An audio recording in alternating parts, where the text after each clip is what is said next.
When you're building something, let's say you build a functionality, you had this flow going, and you get to your branch after building something, and you don't like what happened. You don't like the flow, or you don't like the design, or you don't like the decisions.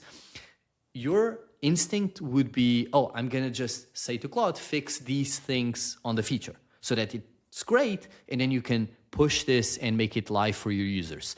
That's actually not the right mindset. The right mindset is what within the flow, the pipeline, your agents and your skills failed and led to a bad result. You identify that and you change the agent or change the skill or change your CLAUDE.md. Why? Because the next time you're going to have a feature, you don't want that to happen again. So you just improve the machine so that in the future, it becomes way easier for you to just, again, focus on the problem, ask your team, ask your agents, and then ship the feature better. I even do something else, which is if I don't like a feature I just created, I change the machine and I ask it to build it again, run the pipeline again, and see if the final result is closer or is exactly what I actually want. This is what AI native teams are doing.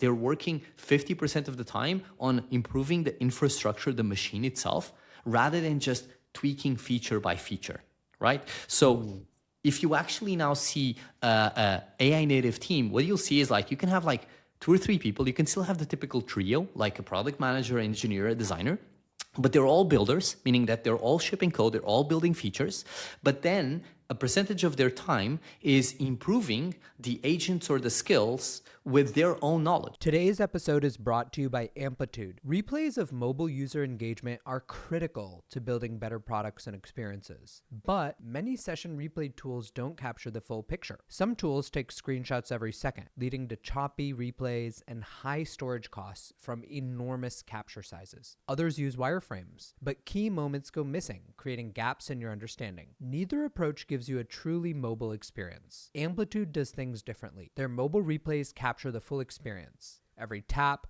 every scroll, and every gesture, with no lag and no performance hit. It's the most accurate way to understand mobile behavior. See the full story with Amplitude. I hope you enjoyed that short clip. You can check out the full episode here.